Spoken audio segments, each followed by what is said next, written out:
शुक्रिया शुक्रिया। बिस्मिल्लाहिर्रहमानिर्रहीम। इय्याका नअबुदु व इय्याका नस्तईन। मेरे तहरीक इंसाफ के बाशऊर कारकुनों, आज हमारी आखिरी इफ्तारी है और इसमें मैं ख़ास तौर पे अपने कारकुनों को खराज तहसीन पेश करना चाहता हूं।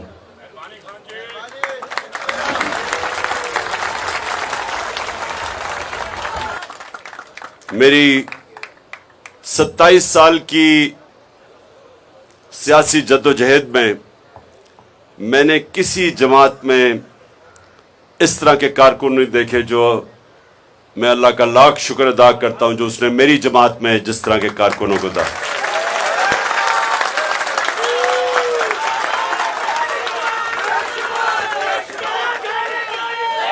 थोड़ी अभी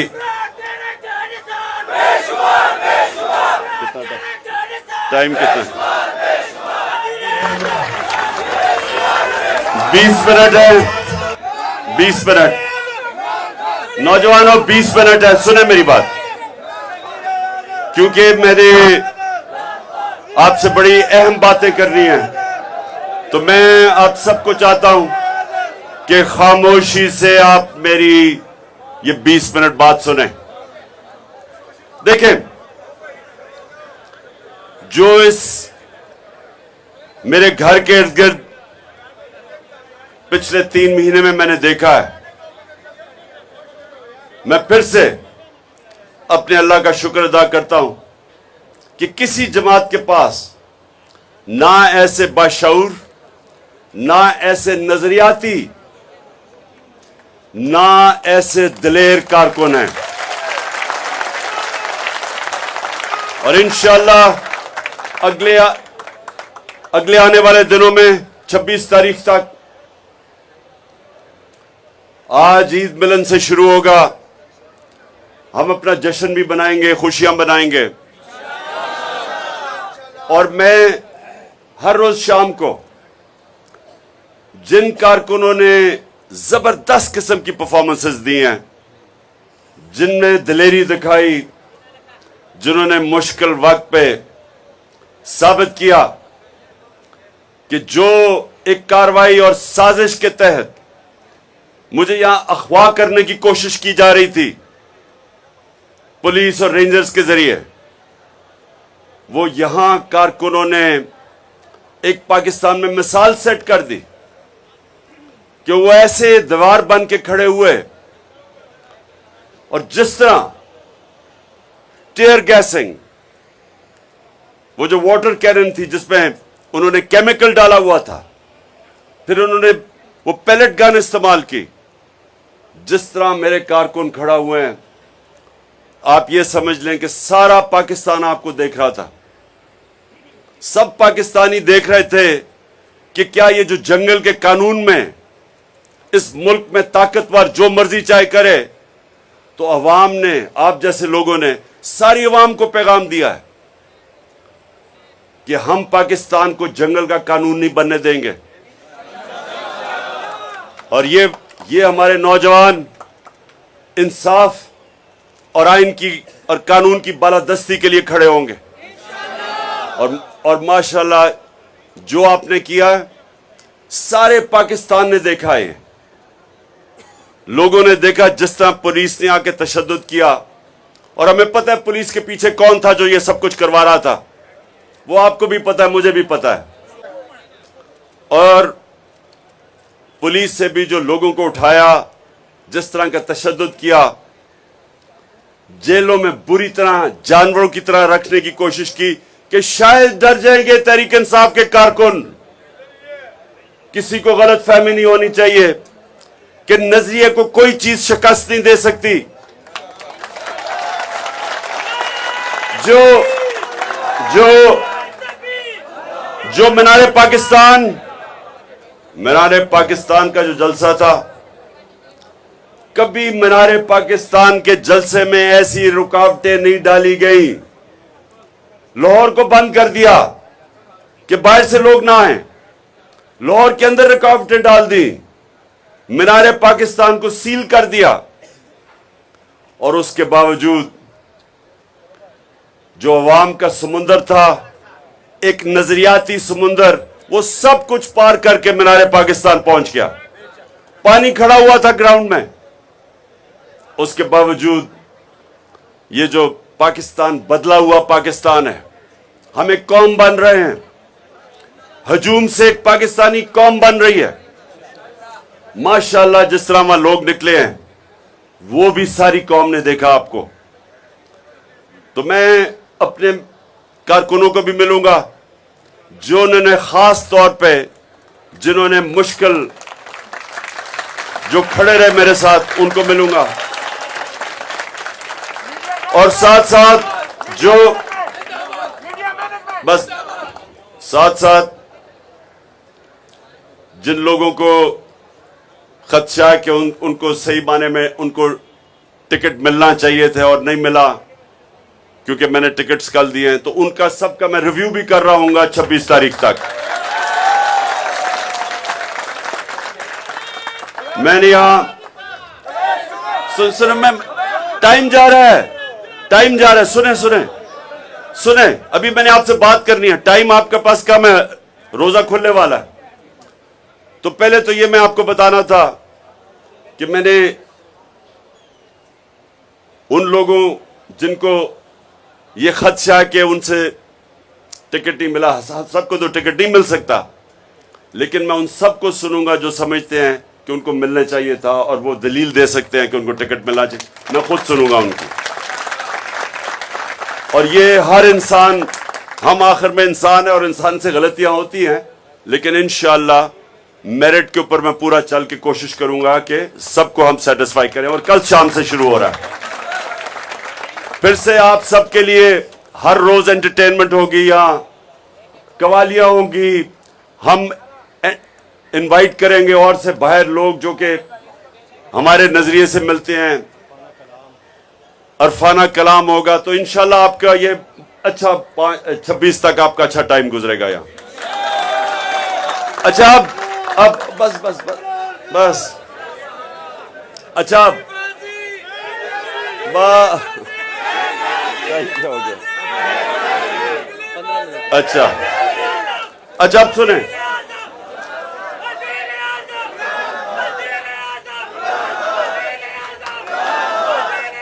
बस हमारे पहले अली जैदी को, अली मीन को सोशल मीडिया के हमारे नौजवानों जिसमें अता एक है, उनको उठाया। ये सारा खौफ फैलाना चाहते हैं और फिर से सबको पता है इनके पीछे कौन है। हम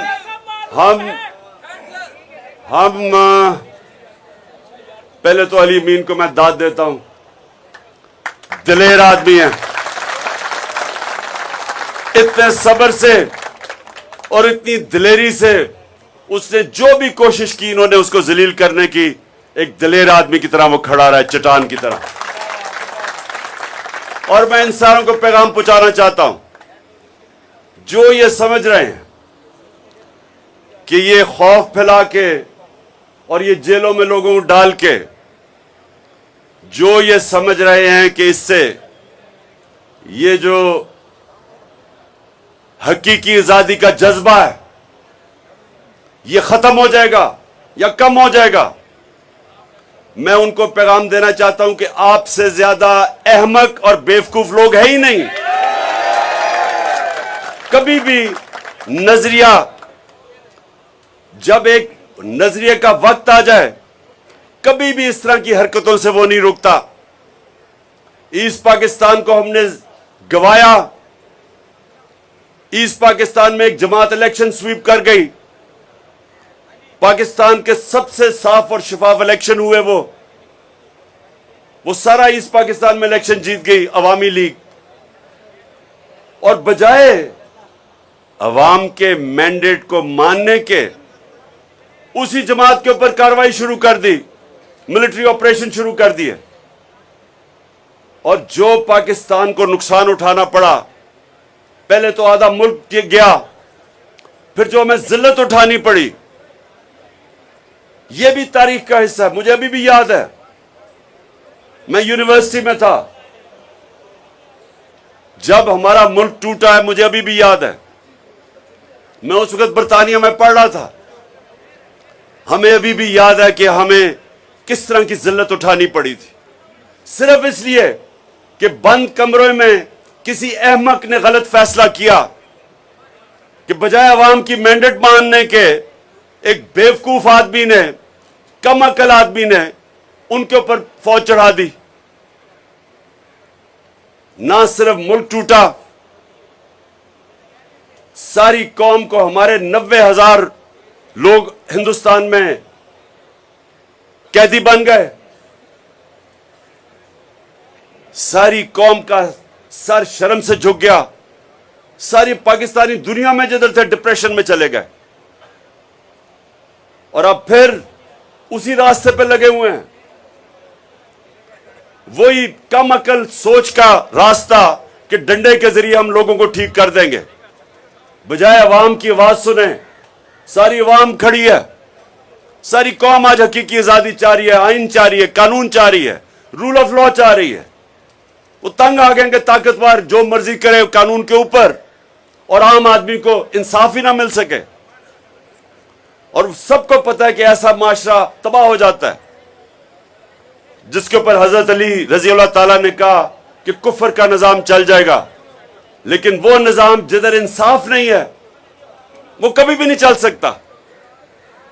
मेरे नबी सल्लल्लाहु अलैहि वसल्लम ने 1500 साल पहले कह दिया था, और आज पाकिस्तान में वो वही हालात हैं जो उन्होंने 1500 साल पहले कहा था कि अगर ताकतवर जुर्म करेगा और वो माशरा उसको नहीं पकड़ेगा, ताकतवर मुजरिम को जो माशरा नहीं पकड़ता, सजा नहीं देता, और सिर्फ छोटे और कमजोर चोरों को जेलों में डालता है, वो माशरा तबाह हो जाता है। और ये मसला है आज। सबसे बड़े बड़े जो मुजरिम हैं वो आज ऊपर बैठे हुए हैं, और उनके साथ खड़ी हो गई हमारे मुल्क की एस्टेब्लिशमेंट, और वो समझते हैं कि हम इनके साथ सर झुका दें और इनको कबूल कर लें।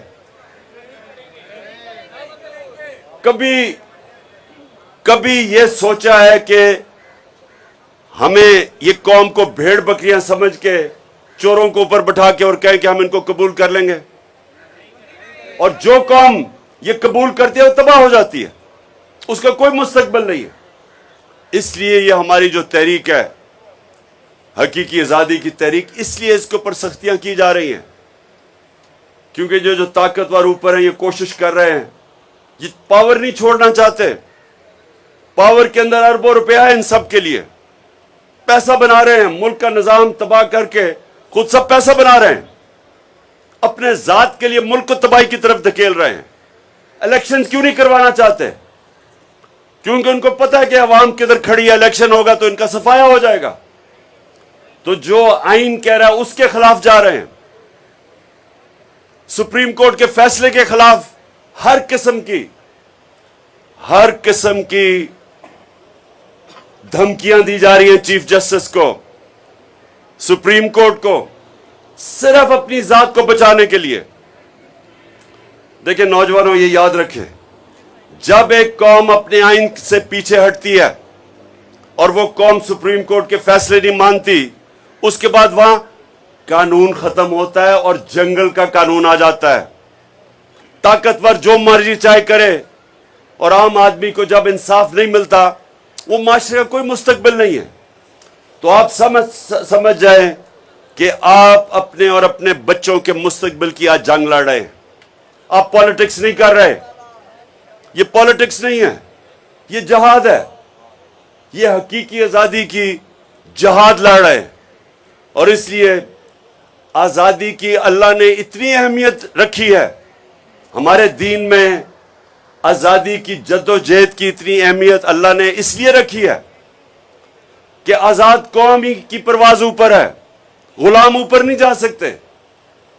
तो इसलिए अल्लाह हमें इस हकीकी आज़ादी की जद्दोजहद आजादी की जदोजहद में जब इंसान मरता है उसको शहीद कहते हैं, बचता है वो गाजी है।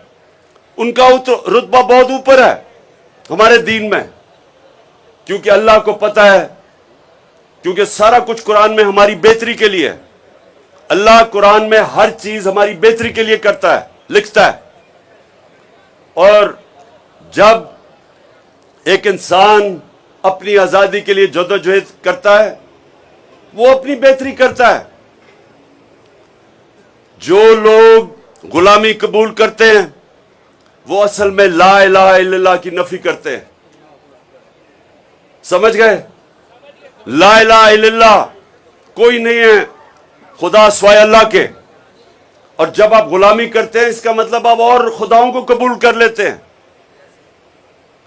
जिस तरह एक शेर है कि एक सजदा जिसको तू गिरान समझता है देता है हजारों सजदों से निजाहत। एक सजदा अल्लाह के सामने करते हैं दिल से, आपको अल्लाह आजाद कर देता है और सजदों से आपको एक गैरतमंद जिंदगी गुजारने का मौका देता है। ला इलाहा इल्लल्लाह।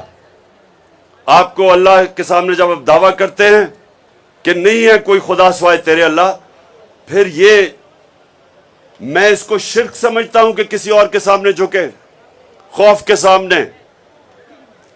सामने झुकना कि जी मुझे मार देंगे, मुझे जलील कर देंगे, या फिर मेरी नौकरी चली जाएगी। रिस्क अल्लाह के हाथ में है, मेहनत इंसान के हाथ में। हराम से भी कमा सकते हैं, हलाल से भी कमा सकते हैं, लेकिन देनी अल्लाह ने है। एक रिस्क में इज्जत है, एक में जिल्लत है। एक में इज्जत है, कम भी रिस्क हो, और एक में जिल्लत है कि आप सबसे महंगे लंदन के इलाके में रह रहे हो, हर रोज चोर चोर की आवाजें सुन रहे हैं। क्या टाइम है? टाइम चलो।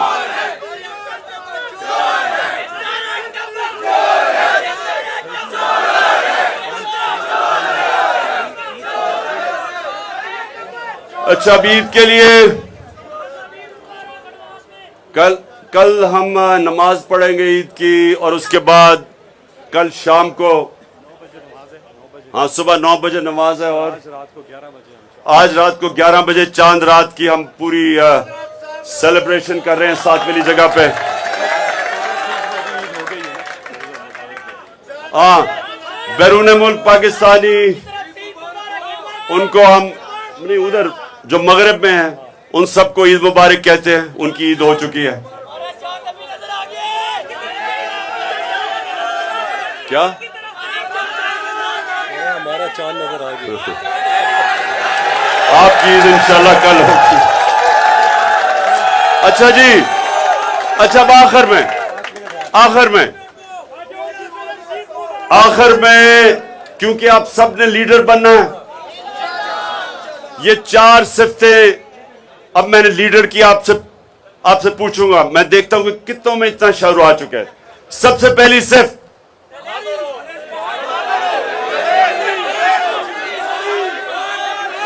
सबसे पहले एक बुज़दिल आदमी लीडर नहीं बन सकता, दलेरी चाहिए। और इसीलिए कुरान की आयत है कि जो लोग ईमान ले आए मैं उनके खौफ दूर कर देता हूं। अल्लाह कहता है ईमान आपके खौफ दूर कर देता है, क्योंकि जिंदगी मौत अल्लाह के हाथ में, इज्जत जिल्लत उसके हाथ में, और रिस्क उसके हाथ में। सो दिलेरी नंबर 1। नंबर 2,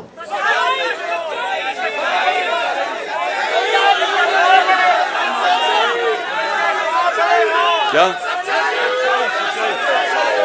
सदाकत, सच्चाई। एक झूठा आदमी लीडर नहीं बन सकता, लोग उसकी इज्जत नहीं करते। लीडर तो तब होता है जब उसके पीछे लोग उसकी इज्जत करें। तो एक अगर झूठ बोलने वाला या बुज़दिल आदमी उसकी इज्जत नहीं करते। और नबी सल्लल्लाहु अलैहि वसल्लम ने एक दफा एक बूढ़े कुरैश ने पूछा कि नबी मुझे एक बात बता दें कि मैं अपनी आदतें भी ना छोड़ूं, और अगर एक बात बता दें मुसलमान होने के लिए तो वो क्या होगी? नबी ने कहा सच बोला करो। सो सच्चाई और दलेरी। तीसरी,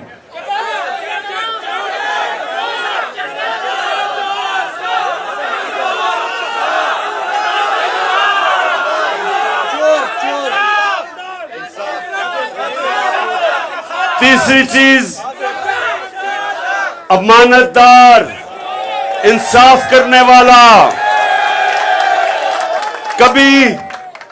कभी जो आदमी इंसाफ नहीं करता लीडर नहीं बन सकता। वो सिफारिशी ले आता है। जो शरीफ होते हैं वो सिर्फ शरीफों को ऊपर लेके आते हैं, जरदारी भुट्टो को लेके आते। लेकिन लीडर इंसाफ करता है, मेरिट लेके आता है, मेरिट पे लोगों को ऊपर लेके आता है। अच्छा, और चौथा ये, अच्छा अब चौथा किसी को नहीं पता होगा, बताओ चौथी क्वालिटी क्या है?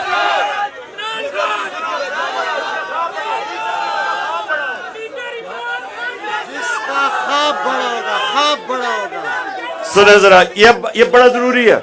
अब ये चौथी चीज लीडर बनने के लिए बड़ी जरूरी चौथी चीज क्या है? लीडर का जो ख्वाब होता है, सुने नहीं हो, वो अपने से बड़ा होता है। लीडर अभी नहीं, अजान होने लगी है। लीडर खुद गर्ज नहीं होता, लीडर बड़ी सोच रखता है। हमारे नबी सल्लल्लाहु अलैहि वसल्लम, उनको खिताब था रहमतुल आलमीन, सब इंसानों के लिए रहमत बन के आए थे।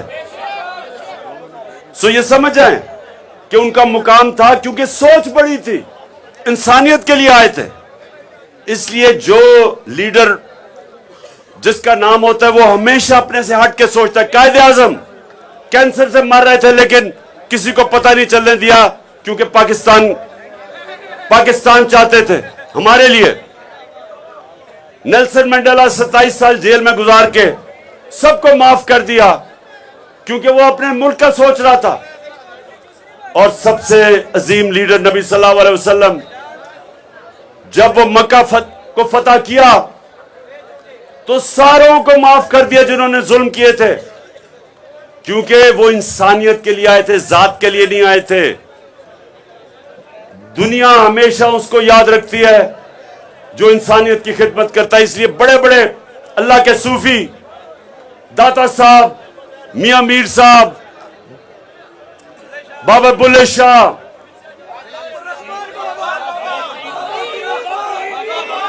पाकपटन के हमारे बाबा फरीद, निजामुद्दीन औलिया, मोइनुद्दीन चिश्ती, आज भी लाखों लोग उनके मज़ारों पे जाते हैं, क्योंकि वो इंसानियत के लिए आए थे, आशिक रसूल थे सब, नबी सल्लल्लाहु अलैहि वसल्लम की सुन्नत पे चल रहे थे। आज भी और हमेशा लोग उनकी इज्जत करेंगे। इसलिए कभी बादशाहों के मज़ारों पे कोई नहीं आता, पैसे वाले लोगों के मज़ारों पे नहीं आता, उन पे आता है। अच्छा, ये दुआ करें। नंबर 1 सबसे पहली कि अल्लाह पाकिस्तान को मदीना के रियासत के असूलों पे एक अजीम कौम बना दे। अल्लाह पाकिस्तान में अदल और इंसाफ कायम करके हमें हकीकी तौर पे आजाद कर दे। और अल्लाह पाकिस्तान को वो मुल्क बना जिधर कोई इंसान भूखा ना सोए। और चौथी चीज कि अल्लाह पाकिस्तान को इतना खुशहाल कर, हमारी जद्दोजहद से हकीकी आजादी की यहां कायम करके इतना खुशहाल कर पाकिस्तान को कि बाहर से लोग पाकिस्तान में नौकरियां ढूंढने आए। आमीन। अज़ान मग़रिब।